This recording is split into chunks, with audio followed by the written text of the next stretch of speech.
Isto não é um inseto. Isto não é um inseto. Isto também não é um inseto. Este aqui tem patas demais. Este aqui tem o tipo errado de asas.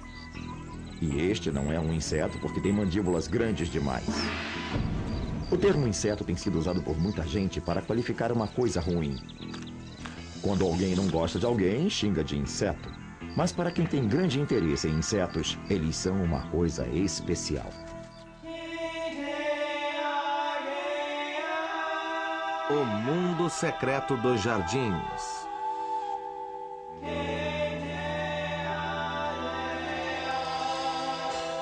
Verdadeiros insetos.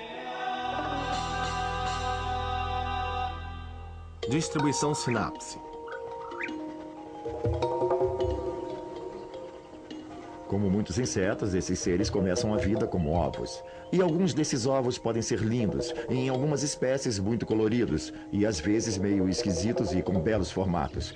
Em quase todos os casos, são desovados em pequenos cachos, em geral com 20, 30 ou 40 ovos, em algum lugar na vegetação, e é muito comum haver ampla distribuição deles.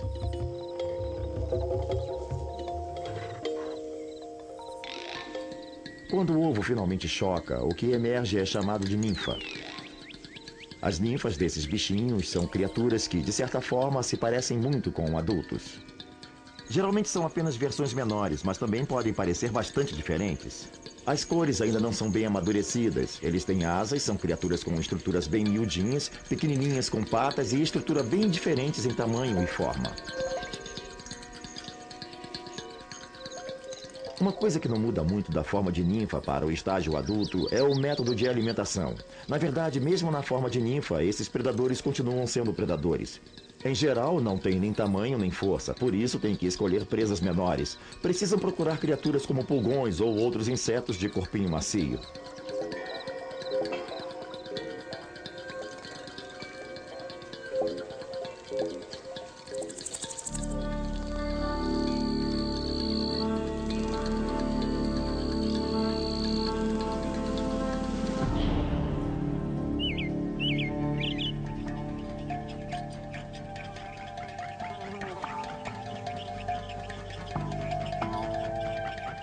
Se uma espécie de percevejo em particular primariamente se alimenta de planta, então geralmente as formas ninfais também se alimentam. Como eu já disse, podem ser um pouco mais seletivos sobre onde se alimentar. Alimentam-se de criaturas jovens, menores e mais tenras. Por exemplo, percevejos de laço são apenas comedores de plantas. O adulto suga o suco das plantas e todos os filhotes fazem o mesmo. Os percevejos de laço se alimentam da vegetação de uma forma parecida com a dos pulgões. Introduzem seu probóscide na planta, digerem o material celular das folhas e sugam o fluido que resultou.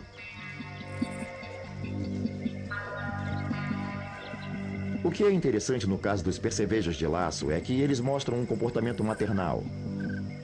Você vai poder observar que as fêmeas cuidam da cria, tomam conta, protegem, indicam a ela o melhor lugar onde se alimentar e esse tipo de coisas. Mas a hora em que são mais absolutamente eficientes é quando defendem os filhotes contra algum predador.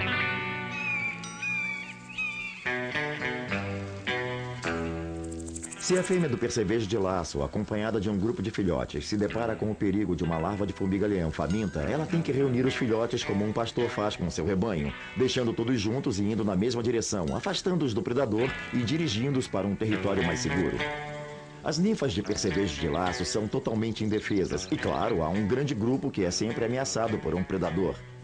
Se uma larva de formiga-leão puder fazer o que quiser, ela vai abrir caminho comendo-as como uma máquina de ceifar. Portanto, se uma fêmea puder reunir sua cria e levá-la dali em segurança, vai salvar muitos filhotes da morte certa.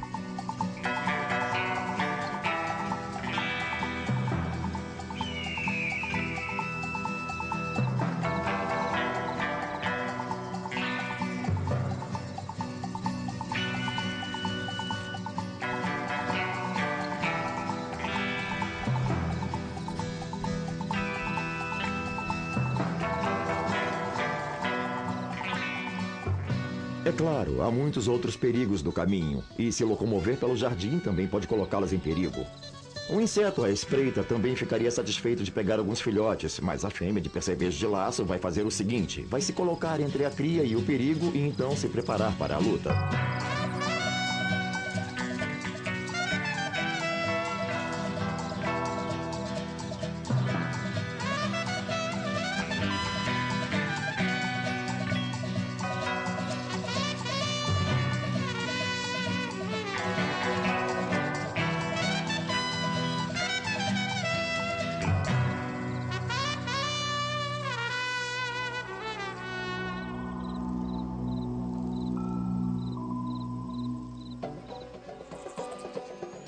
As criaturinhas embusteiras costumam ter uma aparência estranha, porque parecem parte de uma planta. E o motivo disso é que elas gostam de se esconder em áreas de grande trânsito, como sobre uma flor, aonde muitos insetos virão para se alimentar do néctar. Ali elas esperam que alguém caia nas suas garras.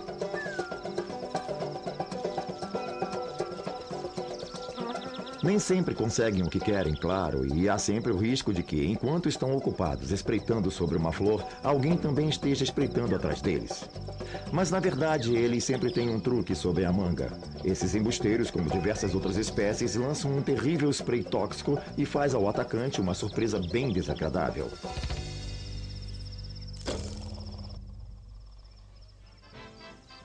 Embora todos esses bichinhos miúdos tenham certa característica em comum, o que é maravilhoso nesse grupo é a variedade de cores, formas e tamanhos, comportamentos e estilos de vida.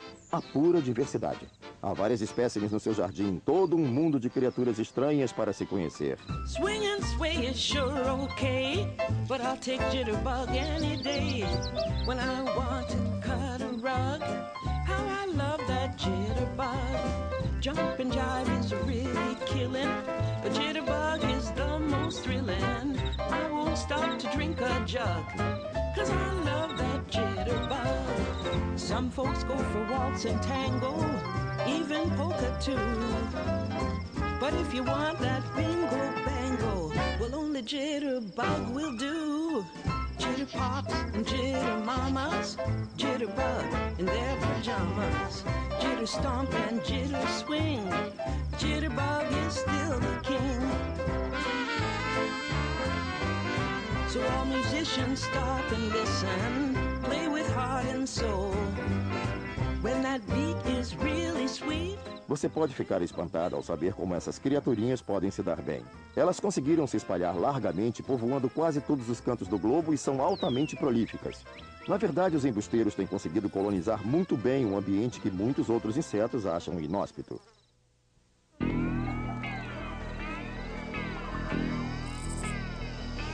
O interessante a respeito desses bichinhos é sua incrível diversidade. Há tantos deles que há diferentes formas de solucionarem os pequenos problemas da vida. Tantas cores e ciclos de vida, tantas formas diferentes com que se apresentam. Realmente eles são um grupo de criaturas absolutamente fascinantes. É isso que atrai para o seu jardim uma coisa maravilhosa. Se você olhar bem de perto, há uma boa chance de encontrar um outro bichinho miúdo, uma outra criatura fascinante sobre quem aprender. Para mim, isso já é metade do charme do jardim.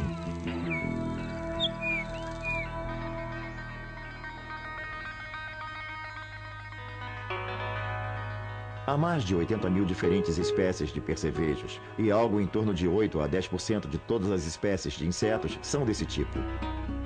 Eles possuem diferentes incríveis formas e funções e ocupam quase todo tipo imaginável de nichos terrestres e aquáticos. Eles têm uma enorme coleção de cores, vários formatos estranhos de corpo, comportamentos esquisitos, métodos interessantes de defesa e de dispersão, podem representar muitos papéis diferentes no jardim e são quase universalmente distribuídos pelo mundo. Eles são um grupo muito bem sucedido.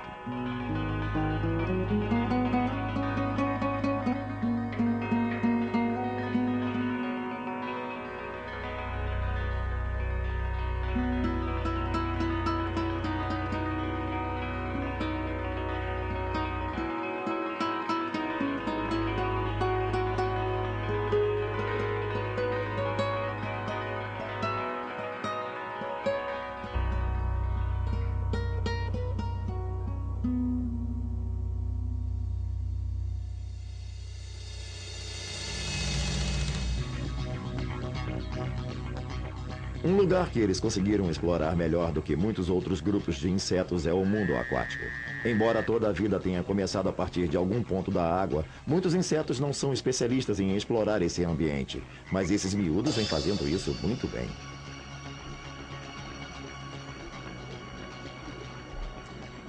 Um dos maiores insetos que existem sob a água é a barata d'água. Esses gigantes da água são grandes predadores, medindo muitos centímetros, e conseguem pegar presas bem grandes como peixes e larvas de lavadeiras, e são criaturas com uma aparência horrível.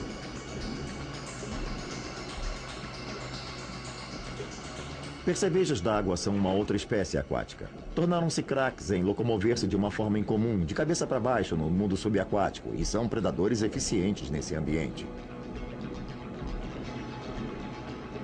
Há ainda criaturas como o escorpião da água. São predadores que ficam pacientemente parados num lugar, aguardando que alguma coisa passe ao seu alcance.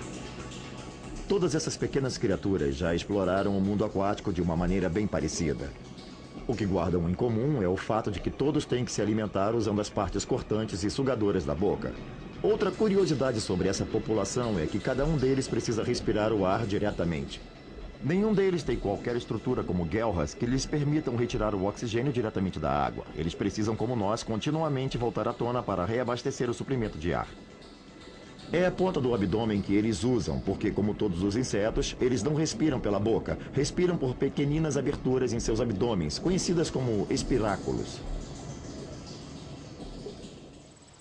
Ao construir um lago no jardim, pode estar certo de que uma dessas criaturinhas aquáticas vai aparecer. Mesmo que seja uma pequena proporção, será explorada por algum visitante ou um tipo de inseto aquático.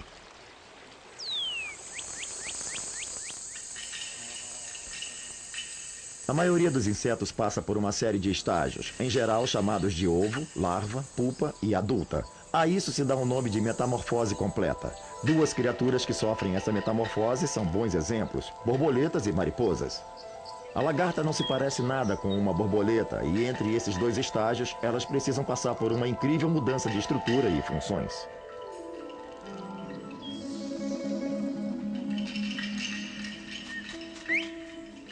Os percevejos não sofrem metamorfose completa. Dizemos que sofrem metamorfose incompleta. Eles começam como ninfas. À medida que crescem, vão descartando uma a uma as velhas peles e criando novas. Isso permite a expansão do seu corpo. Quando uma ninfa entra num novo estágio, o exoesqueleto fica temporariamente macio e flexível para que ela possa crescer. Nem sempre elas têm o mesmo tipo de coloração. Podem ser claras e translúcidas até que a nova camada exterior enrijeça. Quando descartam a pele velha, o que deixam para trás é um exoesqueleto vazio, como uma pequena casca com o feitio do seu corpo. Muitas dessas criaturinhas passam por 5 a 6 mudanças a partir do estágio de ninfa, cada vez mais se aproximando da forma final, o estágio adulto.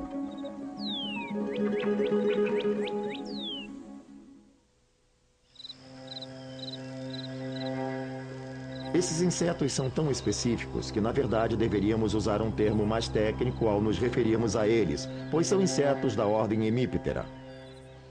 O que eles mais têm em comum é que pertencem a um grupo altamente variável.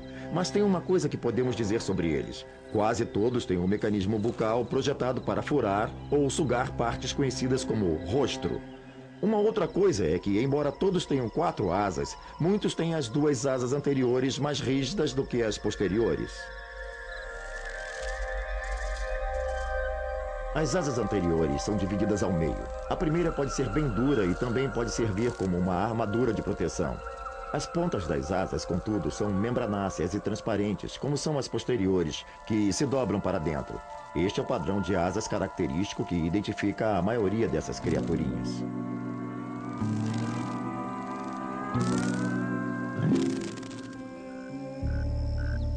Se você os comparar, por exemplo, com um besouro, verá um sistema diferente, em que as asas dianteiras são bastante rígidas, quase como placas de metal. Não são suficientemente membranosas para que batam como as outras. Ao invés disso, elas formam uma estrutura rígida que pode ser usada para pairar e como elemento direcional.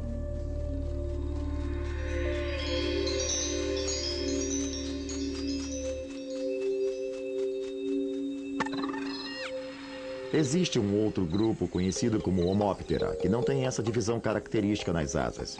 Também são insetos bastante específicos, e como os hemípteras, têm esse mecanismo bucal projetado para sugar.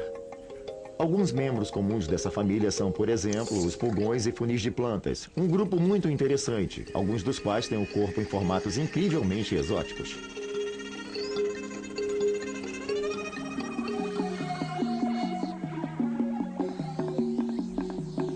As cigarras estão entre os mais conhecidos. São elas que cantam mais alto nas árvores no final do verão, mas também estão entre os grupos mais fascinantes de se observar. Têm asas enormes na fase adulta. São enormes, mas batem relativamente devagar e por isso é fascinante vê-las voar.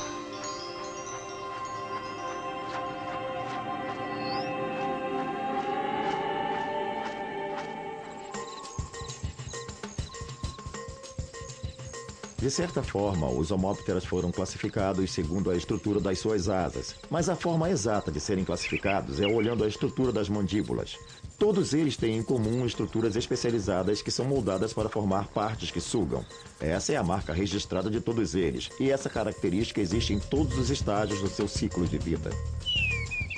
As partes feitas para sugar são bem adaptáveis. Se eles querem se alimentar de plantas, basta que introduzam essas partes da mandíbula no tecido da planta, dissolvendo com enzimas digestivas e extraindo os fluidos. Embora tenham estruturas para o processo de sucção, não têm as partes próprias para a mastigação que muitos outros herbívoros possuem. Quando você vê uma lagarta mastigando a ponta de uma folha ou folhas cortadas e partidas em pedaços, não é uma coisa que os homópteras façam. O processo de alimentação deles dá-se apenas através de mandíbulas próprias para a sucção. Mas é claro que eles conseguem retirar nutrientes de muitas partes das plantas. Os homópteras alimentam-se de qualquer tipo de líquidos das plantas, incluindo o néctar, por exemplo, assim como os sumos de qualquer tipo de fruto ou frutinha do campo.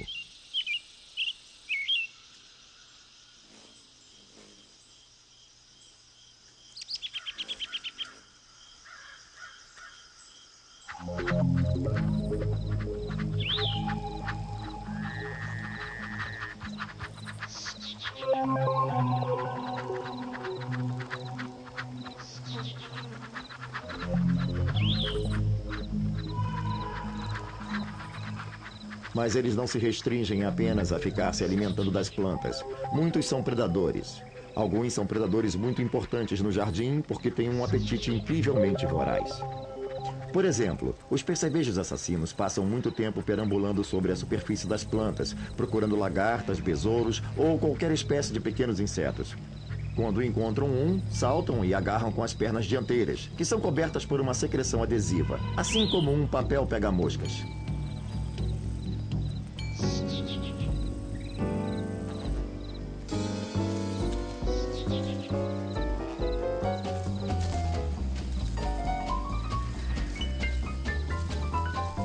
E cravam a mandíbula dentro do tecido da sua presa. Eles têm um motivo para isso. Querem sugar o sangue da vida, isto é, os fluidos corporais da cavidade do corpo desse inseto. Nem sempre conseguem digerir nutrientes suficientes assim, então muitos desses predadores fazem o seguinte: introduzem com seu probóscide veneno que imobiliza parcialmente a presa, e então eles começam a destruir os tecidos dela. Essencialmente, eles estão praticando digestão externa.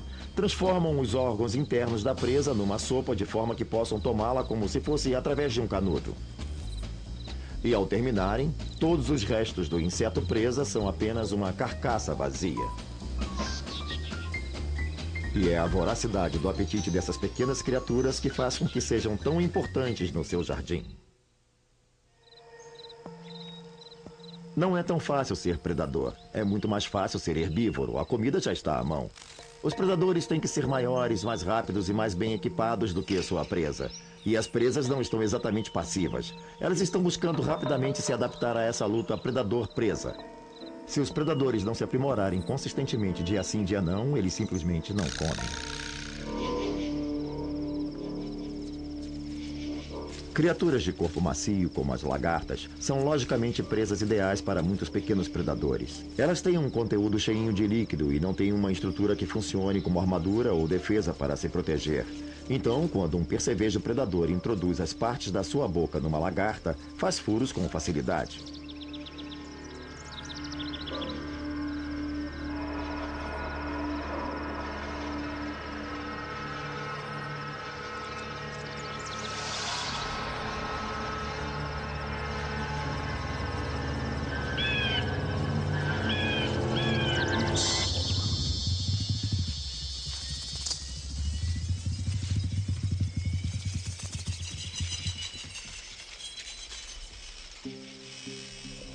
Isso, é claro, faz com que essas criaturinhas sejam muito importantes no jardim por serem predadores que controlam algumas das piores pestes de plantas. As lagartas, como é sabido, podem ser muito prolíficas no jardim. Podem abrir caminho destruindo uma boa parte do material do seu jardim. E percevejos podem ser sua melhor defesa contra elas. Não existe um percevejo específico que possa fazer esse trabalho sozinho. Na verdade, precisa haver uma enorme diversidade de criaturas e os percevejos fazem parte dessa temível coleção de predadores que estão lá fora protegendo o seu jardim.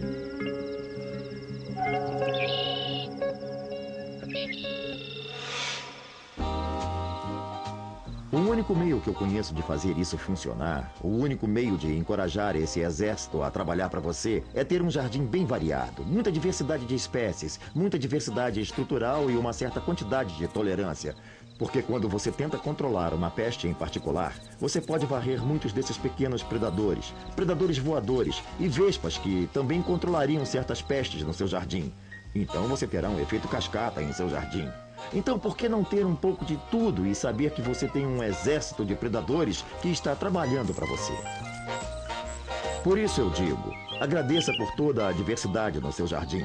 A gloriosa variedade de percevejos é valiosa para fazer do seu jardim um lugar melhor e mais interessante.